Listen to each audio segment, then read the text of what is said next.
नमस्कार दोस्तों, स्वागत है आपका आज के मुख्य समाचार में, जिसमें सबसे पहली और बड़ी खबर में आपको बताएंगे कि 3 दिनों के लिए गुजरात जाएंगे पीएम मोदी। कई स्वास्थ्य परियोजनाओं का करेंगे अनावरण। दूसरी बड़ी खबर में जिक्र होगा कि गुजरात में नशे के खिलाफ बड़ी कार्रवाई, एनसीबी की टीम ने 10 किलो मेफेड्रोन की जब्त, एक गिरफ्तार।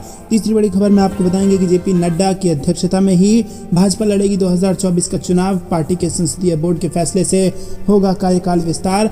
चौथी बड़ी खबर में जिक्र होगा कि जम्मू कश्मीर में जल्द शुरू होगी चुनाव की प्रक्रिया, गृह मंत्री अमित शाह ने संकेत। और पांचवी बड़ी खबर में आपको बताएंगे कि यूक्रेन संकट पर जयशंकर की 2 टूक, बोले जो भारत के हित में होगा वही करेंगे। दोस्तों, हर एक खबर की गहराई में आपको ले जाएंगे, लेकिन उससे पहले अगर आपको भी ऐसा लगता है कि मोदी है तो हर जीत मुमकिन है, तो आप अभी इस वीडियो को कीजिए लाइक और चैनल को सब्सक्राइब करके घंटी बजाकर कमेंट में लिखिए जय हिंद। रुक करते हैं सबसे पहली और बड़ी खबर की तरफ। 3 दिनों के लिए गुजरात जाएंगे पीएम मोदी, कई स्वास्थ्य परियोजनाओं का करेंगे उद्घाटन, गुजरात चुनाव से बड़ी खबर। जी हां दोस्तों, पीएम मोदी अपने 3 दिवसीय दौरे को लेकर गुजरात का दौरा करने वाले हैं। प्रधानमंत्री मोदी गुजरात में 712 करोड़ रुपए की विभिन्न स्वास्थ्य सुविधाओं की आधारशिला रखेंगे, जिसमें संयुक्त राष्ट्र Mehta institute of cardiology and research centre में एक नया छात्रावास भवन और उपचार सुविधाएं और किडनी रोग संस्था की 850 बेड की नई सुविधा और अहमदाबाद में अनुसंधान केंद्र शामिल है। दोस्तों, बता दें कि पीएम मोदी 9 अक्टूबर से 11 अक्टूबर तक गुजरात के अपने 3 दिवसीय दौरे पर रहेंगे। रुक करते हैं अगली बड़ी खबर की तरफ। गुजरात में नशे के खिलाफ बड़ी कार्रवाई, एनसीबी की टीम ने 10 किलो मेफेड्रोन की जब्त, एक को किया गिरफ्तार। जी हां दोस्तों, गुजरात में एनसीबी ने नशे के खिलाफ बड़ी कार्रवाई की है।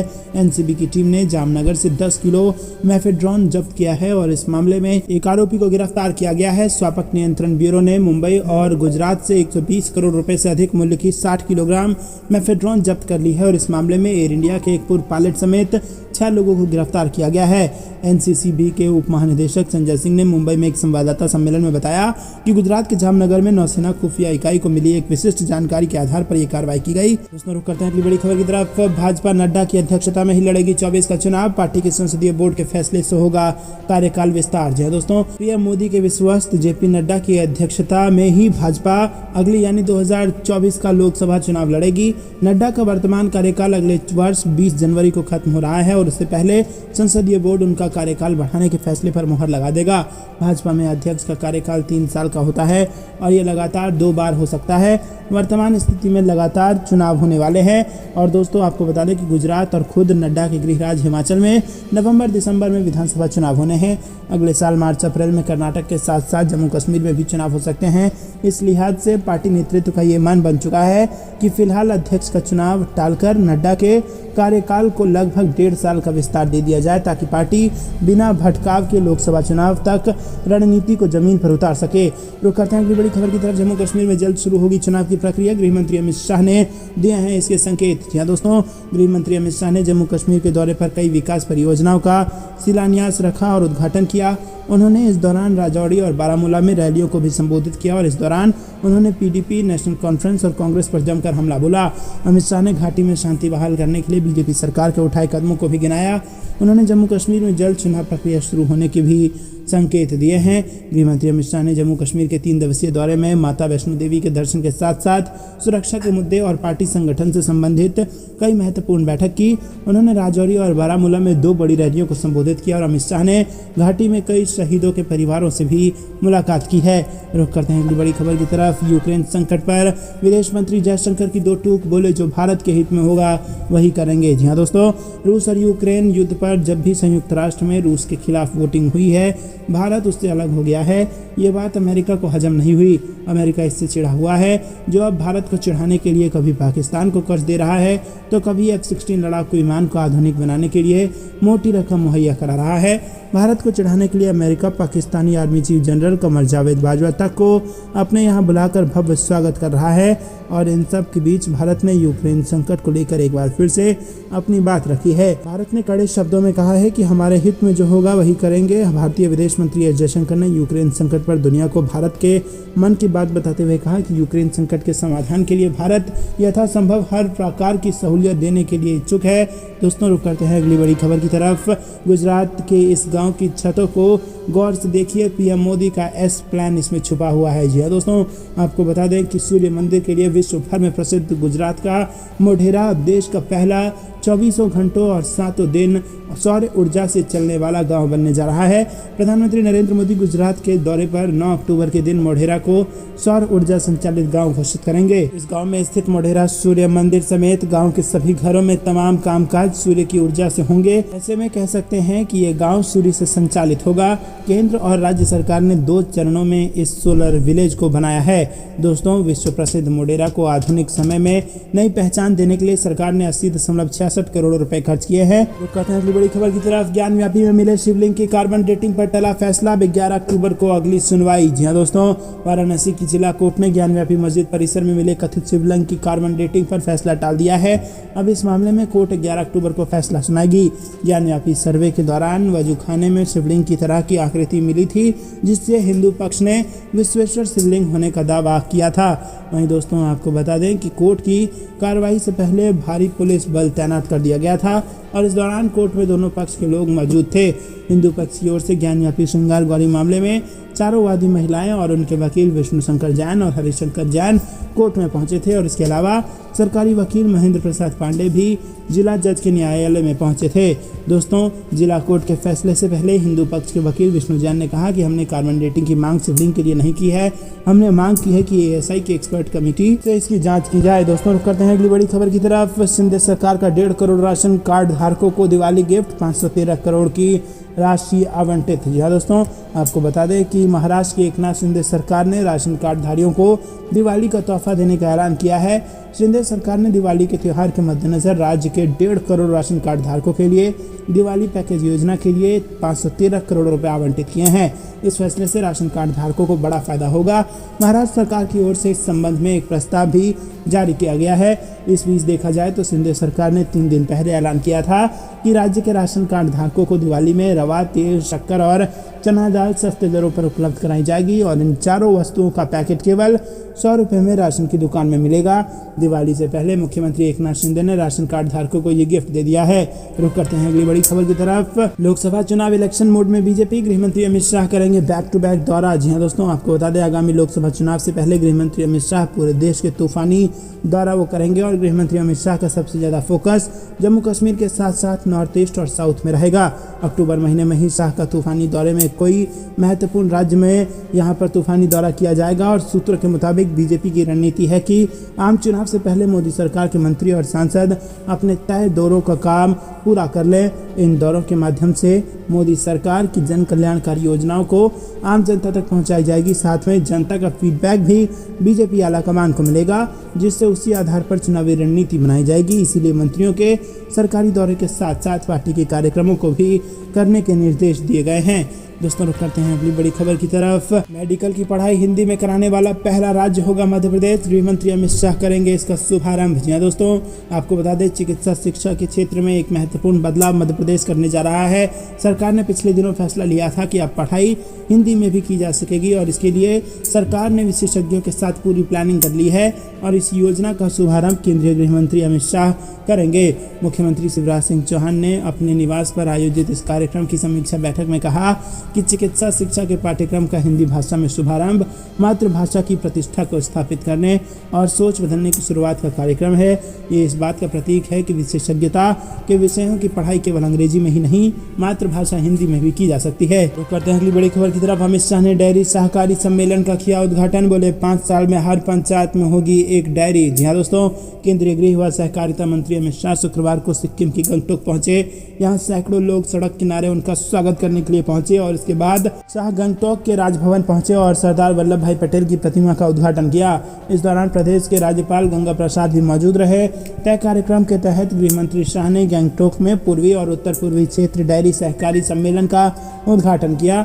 इस दौरान शाह ने कहा कि नरेंद्र मोदी सरकार ने लगभग 65,000 सक्रिय PSCS स्थापित करने का निर्णय लिया है और हमने तय किया है कि 5 साल के भीतर प्रत्येक पंचायत में एक पैक्स और एक डेयरी होगा। रुक करते हैं अगली बड़ी खबर की तरफ। असम के 3 दिवसीय दौरे पर होंगे गृहमंत्री अमित शाह, बीजेपी दफ्तर का करेंगे उद्घाटन। जी हाँ दोस्तों, नड्डा और शाह शुक्रवार को शाम करीब 4 बजे असम पहुंचेंगे और इसके बाद वो पार्टी की कोर कमेटी की बैठक में हिस्सा लेंगे। दोस्तों, रुक करते हैं आपके लिए बीजेपी बीजेपी ने उतारी नेताओं की फौज, केंद्रीय मंत्रियों को सौंपी गई अलग अलग जिलों की कमान। जी हां दोस्तों, गुजरात चुनाव को लेकर भाजपा ने अपनी पूरी कमर कस ली है। भाजपा के समक्ष गुजरात में सत्ता में वापसी करना एक बड़ी चुनौती है। पिछले 27 साल से भाजपा लगातार गुजरात में सत्ता में बनी हुई है और इस बार भी भाजपा सत्ता में वापसी के लिए मजबूत चुनावी रणनीति के साथ मैदान में उतरने वाली है। यही कारण है कि केंद्रीय मंत्रियों को अब गुजरात में अलग अलग जिलों की जिम्मेदारी दी जा रही है। भाजपा की ओर से यह फैसला ऐसे समय में हुआ है जब हाल ही में केंद्र में नरेंद्र मोदी और अमित शाह दोनों ही गुजरात दौरे से वापस लौटे हैं। रुक करते हैं अगली बड़ी खबर की तरफ। गुजरात हिमाचल में चुनावी हलचल तेज, दिवाली से पहले हो सकता है तारीखों का ऐलान। जी दोस्तों, गुजरात और हिमाचल प्रदेश में इस साल के अंत तक विधानसभा चुनाव होना है और दोनों ही जगह बीजेपी की सरकार है। कांग्रेस विपक्ष में है जबकि आम आदमी पार्टी दोनों जगह पूरा दमखम लगा रही है। और अब खबर है कि चुनाव कार्यक्रम का ऐलान इसी महीने दिवाली या पहले 15 अक्टूबर तक हो सकता है। दोस्तों, रुक करते हैं अगली बड़ी खबर की तरफ। जो चिल्लाते थे चोर चोर चोर, आज खुद बन बैठे हैं महाचोर। केजरीवाल सरकार पर भाजपा का तंज। जी दोस्तों, दिल्ली में भाजपा जबरदस्त तरीके से अरविंद केजरीवाल की सरकार के खिलाफ हमलावर है। भाजपा का दावा है कि बिजली सब्सिडी में दिल्ली में बड़ा घोटाला हुआ है। भाजपा की ओर से एक प्रेस कॉन्फ्रेंस किया गया था और इस प्रेस कॉन्फ्रेंस में भाजपा प्रवक्ता सैयद जफर इस्लाम और हरीश खुराना मौजूद रहे। इस दौरान भाजपा प्रवक्ता सैयद जफर इस्लाम ने जबरदस्त तरीके से केजरीवाल सरकार पर निशाना साधा। उन्होंने अरविंद केजरीवाल पर भी तंज कसा और भाजपा नेता ने कहा कि केजरीवाल कहते थे कि ये कंपनी चोर है, वो कंपनी चोर है, हम इन कंपनी को बदल देंगे, लेकिन आज कौन सी मजबूरी है कि आम आदमी पार्टी इन कंपनियों के साथ साठगांठ करके खुद चोरी कर रही है। दोस्तों, रुक करते हैं अगली बड़ी खबर की तरफ। विधानसभा चुनाव से पहले गुजरात सरकार ने शुरू की आत्मनिर्भर गुजरात योजना। जी हाँ दोस्तों आपको बता दें, गुजरात विधानसभा चुनाव से पहले मुख्यमंत्री भूपेंद्र पटेल ने बुधवार को आत्मनिर्भर गुजरात योजना की शुरुआत की और इस योजना का मकसद उद्योगों को विभिन्न प्रकार की सहायता और प्रोत्साहन देने के अलावा राज्य में विनिर्माण को बढ़ावा देना है। भाजपा शासित गुजरात में विधानसभा चुनाव इस साल के अंत में है और मुख्यमंत्री ने कहा कि गुजरात उद्यमियों का प्रदेश है, राज्य देश का विनिर्माण केंद्र है और ये प्रधानमंत्री नरेंद्र मोदी के आत्मनिर्भर भारत के आह्वान को पूरा करने के लिए देश की अगुवाई करने को तैयार है। रुक करते हैं अगली बड़ी खबर की तरफ। बारामूला रैली में उमड़ा जनसैलाब, हर हर मोदी और अमित शाह जिंदाबाद के लग रहे नारे। जी दोस्तों, केंद्रीय गृह मंत्री अमित शाह की बारामूला में बुधवार को जनसभा पर सबकी निगाहें टिकी रही। इस जनसभा में कश्मीर घाटी के दूर दराज इलाकों से हजारों की संख्या में भीड़ जुटी और जहां भी नजर गई वहां लोग हर हर मोदी और अमित शाह जिंदाबाद के नारे बुलंद करते दिखे। पंडाल खचाखच भरा था, लोग ढोल बाजे के साथ नीचे नाचते गाते दिखे। जनसभा में शामिल लोगों का बस यही कहना था कि अमित शाह ने जो राजौरी में गुज्जर, बकरवाल और पहाड़ियों को अनुसूचित जनजाति का दर्जा देने की घोषणा की है, उससे घाटी में भी इन समुदायों की उम्मीदें और बढ़ गई हैं और इस घोषणा पर सरकार जल्द अमली जामा पहनाए। कुपवाड़ा जिले के एलओसी से सटे तंगधार करना क्षेत्र से आए तौफीक अहमद ने बताया कि गृह मंत्री ने उन्हें कई उम्मीदें थी। दोस्तों, रुक करते हैं अगली बड़ी खबर की तरफ। आतंकवादी अलगाववादी इकोसिस्टम को पूरी तरह करें समाप्त, गृह मंत्री ने की कश्मीर में सुरक्षा बैठक। जी दोस्तों, अमित शाह ने जम्मू कश्मीर को हिंसा से मुक्त रखने और कानून का शासन बहाल करने के लिए सुरक्षा एजेंसियों और जम्मू कश्मीर प्रशासन के प्रयासों की सराहना की है। इसके अलावा यूएपीए के तहत दर्ज मामलों की भी समीक्षा की गई और इस बात पर जोर दिया गया कि जांच समय पर और प्रभावी होनी चाहिए। रुक करते हैं अगली बड़ी खबर की तरफ। जम्मू में दिखेगा सेना में अग्निवीर बनने के लिए युवाओं में जोश, पहले दिन सांबा के युवाओं को मिलेगा मौका। जी हाँ दोस्तों, कश्मीर लद्दाख के युवाओं के बाद अब शुक्रवार से जम्मू संभाग के युवा भारतीय सेना में अग्निवीर बनकर देश के दुश्मनों से लोहा लेने के लिए जोश दिखाएंगे। जम्मू संभाग के 10 जिलों के युवाओं के लिए 7 अक्टूबर से जम्मू शहर में सुजवा मिलिट्री स्टेशन के जोरावर स्टेडियम में शुरू हो सेना की भर्ती 22 अक्टूबर तक चलेगी और शुक्रवार को भर्ती रैली के पहले दिन सांबा जिला के युवाओं को अग्निवीर बनने के लिए मौके मिलेंगे। दोस्तों, रुक करते हैं अगली बड़ी खबर की तरफ। नए आईएएस ऑफिसर से बोले पीएम मोदी, देश के विकास के लिए अपनाएं आउट ऑफ द बॉक्स सोच। जी हाँ दोस्तों, प्रधानमंत्री नरेंद्र मोदी ने गुरुवार को 2020 बैच के नए आईएएस अधिकारियों के साथ बातचीत की और दिल्ली के सुषमा स्वराज भवन में आईएएस अधिकारियों का असिस्टेंट सेक्रेटरी प्रोग्राम 2022 खत्म होने के मौके पर पीएम ने उन्हें आउट ऑफ द बॉक्स सोच का महत्व भी समझाया। दोस्तों, रुक करते हैं अगली बड़ी खबर की तरफ। चंबा में 14 अक्टूबर को बन रहा दौरा, पीएम मोदी से मंजूरी मिलने का इंतजार। जी हाँ दोस्तों, प्रधानमंत्री फिर आ सकते हैं हिमाचल। आपको बता दें कि प्रधानमंत्री नरेंद्र मोदी एक बार फिर से हिमाचल आ सकते हैं। सूत्रों की माने तो सत्तारूढ़ भाजपा की सरकार 14 अक्टूबर को प्रधानमंत्री का चंबा दौरा बनाने में जुटी है और प्रधानमंत्री कार्यालय दिल्ली से हरी झंडी मिले तो एस्पिरेशनल डिस्ट्रिक्ट चंबा में प्रधानमंत्री मोदी जनसभा को संबोधित करेंगे। रुक करते हैं अगली बड़ी खबर की तरफ। महाकाल कॉरिडोर बनकर हुआ तैयार, 11 अक्टूबर को पीएम मोदी करेंगे उद्घाटन। जी हाँ दोस्तों, इस कॉरिडोर की कुल लागत 793 करोड़ रुपए है और महाकाल कॉरिडोर को 2 चरणों में बनाया गया है। महाकाल कॉरिडोर अब पूरी तरह बन कर तैयार हो चुका है और 11 अक्टूबर को पीएम मोदी इसका उद्घाटन करेंगे। रुक करते हैं अगली बड़ी खबर की तरफ। भारत से रूस पर दबाव डालने को कहा गया, हमने ऐसा किया भी, यूक्रेन युद्ध पर बोले एस जयशंकर। जी हाँ दोस्तों, विदेश मंत्री एस जयशंकर ने कहा कि जब यूक्रेन का मुद्दा आता है तो स्वाभाविक है कि अलग अलग देश और क्षेत्र थोड़ी अलग तरीके से प्रतिक्रिया करेंगे। विदेश मंत्री एस जयशंकर ने कहा कि यूक्रेन संकट के समाधान के लिए भारत यथासंभव हर प्रकार की सहूलियत देने को इच्छुक है। उन्होंने बताया कि जब यूक्रेन और रूस के बीच संवेदनशील ज़पोरिज्जिया लड़ाई बढ़ गई थी तब भारत ने मॉस्को पर वहां मौजूद परमाणु संयंत्र की सुरक्षा सुनिश्चित करने के लिए दबाव बनाया था। विदेश मंत्री के तौर पर एस जयशंकर पहली बार न्यूजीलैंड की यात्रा पर हैं और उन्होंने ऑकलैंड बिजनेस चैम्बर के मुख्य कार्यकारी अधिकारी सिमोन ब्रिजेस से लंबी बातचीत की। उन्होंने कहा कि जब यूक्रेन का मुद्दा आता है तो स्वाभाविक है कि अलग अलग देश और क्षेत्र थोड़ी अलग तरीके से प्रतिक्रिया करेंगे। रुक करते हैं अगली बड़ी खबर की तरफ। अयोध्या में राम मंदिर का 50% से ज्यादा काम पूरा होने के करीब, सीएम योगी आदित्यनाथ ने दी इसकी जानकारी। जी हाँ दोस्तों, अयोध्या में राम मंदिर के निर्माण का लगभग आधा काम पूरा हो चुका है। ये जानकारी सीएम योगी आदित्यनाथ ने राजस्थान में एक कार्यक्रम के दौरान दी। उत्तर प्रदेश के सीएम योगी आदित्यनाथ ने गुरुवार को कहा कि अयोध्या के राम मंदिर निर्माण का 50% से ज्यादा काम पूरा होने के करीब है। सीएम योगी ने यह बात राजस्थान में एक कार्यक्रम के दौरान कही। सीएम कार्यालय की तरफ से इस कार्यक्रम से जुड़ा वीडियो जारी किया गया है। दोस्तों रुक करते हैं अगली बड़ी खबर की तरफ। महाराष्ट्र में बनाए शिंदे शाही सरकार, एकनाथ शिंदे को मिला उद्धव ठाकरे के बड़े भाई का साथ। जी हाँ दोस्तों, शिवसेना पर कब्जे की जंग के बीच उद्धव ठाकरे और एकनाथ शिंदे दोनों ही गुट ने दशहरा रैली आयोजित कर शक्ति प्रदर्शन किया। एकनाथ शिंदे गुट को उद्धव ठाकरे के बड़े भाई जयदेव ठाकरे का भी साथ मिला और इससे महाराष्ट्र की राजनीति में तपिश बढ़ गई है। रुक करते हैं अगली बड़ी खबर की तरफ। नीतीश कुमार की जीत के कारण अति पिछड़ों के 2 साल हुए बर्बाद, करोड़ों रुपए डूब गए, सुशील मोदी ने दिया यह बयान। जी दोस्तों, राज्यसभा सांसद व पूर्व उप मुख्यमंत्री सुशील मोदी ने गुरुवार को बयान जारी कर मुख्यमंत्री को सलाह दी कि निकाय चुनाव पर रोक के बाद नीतीश कुमार अपनी गलतियां छिपाने के लिए सुप्रीम कोर्ट जाकर समय बर्बाद न करें। उन्हें इस मुद्दे पर एजी और राज्य निर्वाचन आयोग के पत्र सार्वजनिक करने चाहिए। सुशील मोदी ने कहा कि सुप्रीम कोर्ट के आदेश की अवहेलना कर निकाय चुनाव कराने की नीतीश कुमार की जिद के कारण चुनाव पर रोक लगी और अति पिछड़ा को 2 साल बर्बाद हो गए, उम्मीदवारों के करोड़ों रुपए भी डूब गए।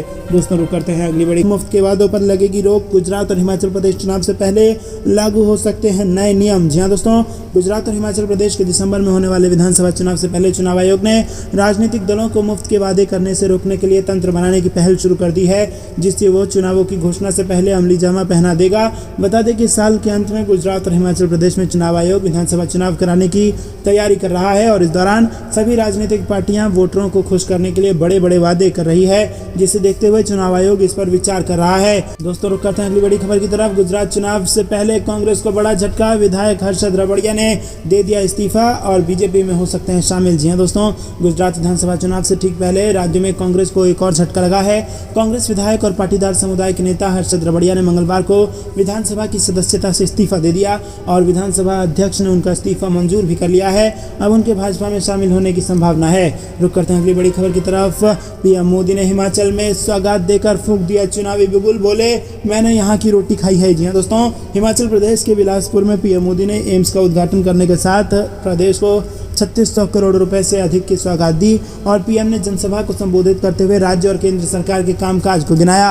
रुक करते हैं बड़ी खबर की तरफ। अमित शाह ने पाकिस्तान के साथ बातचीत करने से किया इनकार, बोले नहीं बर्दाश्त करेंगे आतंकवाद। जी हाँ दोस्तों, केंद्रीय गृह मंत्री अमित शाह ने कहा कि मोदी सरकार आतंकवाद को बर्दाश्त नहीं कर सकती और वो इसका अंत और सफाया करना चाहती है। उन्होंने कहा कि हम पाकिस्तान से क्यों बात करें, हम बात नहीं करेंगे। तो दोस्तों, क्या आपको भी ऐसा लगता है कि जब तक आतंक समाप्त नहीं हो जाता तब तक पाकिस्तान से बात नहीं करनी चाहिए? कमेंट में लिखिए।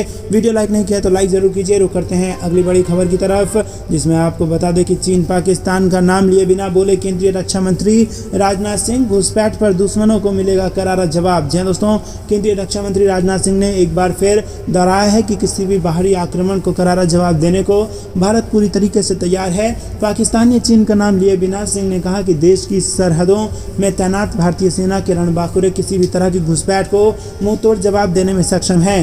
केंद्रीय रक्षा मंत्री राजनाथ सिंह ने बद्रीनाथ धाम में भी दर्शन किए और उत्तराखंड दौरे पर आए रक्षा मंत्री राजनाथ सिंह ने बुधवार को औली मिलिट्री स्टेशन पर भारतीय सेना और आईटीबीपी के जवानों के साथ दशहरा मनाया।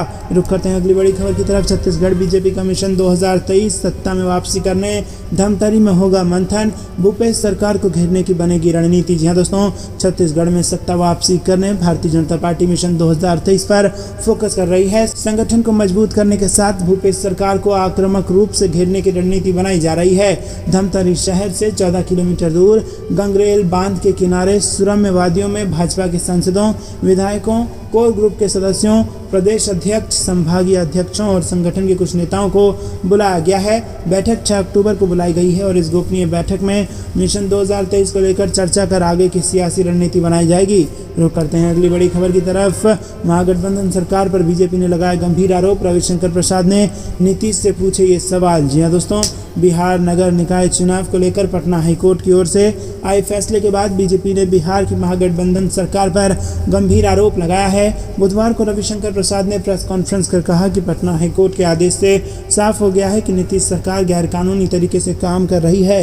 रविशंकर प्रसाद ने सवाल पूछते हुए कहा कि नीतीश जी, आपकी सरकार किस तरह से काम कर रही है, जवाब दीजिए। रविशंकर प्रसाद ने कहा कि पिछले कुछ सालों में सुप्रीम कोर्ट के अब तक के 6 फैसले आ चुके हैं। ओबीसी, ईबीसी को कितना आरक्षण देना है, इसके लिए ट्रिपल टेस्ट जरूरी है और 6 फैसले में सुप्रीम कोर्ट ने ये कहा था। दोस्तों, रुक करते हैं अगली बड़ी खबर की तरफ। विजयदशमी के मौके पर हिमाचल प्रदेश में करोड़ों की योजनाओं की हो गई शुरुआत। पीएम मोदी ने कहा ये स्वास्थ्य और शिक्षा का है डबल बजट। जी हाँ दोस्तों, विजयदशमी के दिन पीएम मोदी ने हिमाचल प्रदेश को एक नहीं बल्कि कई योजनाओं की सौगात दी। प्रधानमंत्री नरेंद्र मोदी ने हिमाचल प्रदेश के बिलासपुर में कई विकास परियोजनाओं का उद्घाटन और शिलान्यास किया। बिलासपुर में हिमाचल प्रदेश के सीएम जयराम ठाकुर ने पीएम मोदी को धन्यवाद दिया। रुक करते हैं अगली बड़ी खबर की तरफ। पीएम गति शक्ति, चीन में ताला लगाने को तैयार है भारत, 100 लाख करोड़ रुपए खर्च करने का है प्लान। जी हाँ दोस्तों, आपको बता दें कि केंद्र की मोदी सरकार एक ऐसी योजना पर काम कर रही है जिसके जमीन पर उतर जाने से भारत, अमेरिका और चीन जैसे देशों की कतार में खड़ा हो जाएगा। वहीं इस योजना के जरिए वो सभी अटके सरकारी काम और योजनाओं को पूरी कर ली जाएंगी जो सालों से अधर में लटकी पड़ी है। इन अटकी योजनाओं को पीएम गति शक्ति मिशन के तहत किया जाएगा। प्रधानमंत्री नरेंद्र मोदी ने 15 अगस्त 2021 को पीएम गति शक्ति की घोषणा की थी और इस योजना के तहत देश के इंफ्रास्ट्रक्चर पर काम करना है।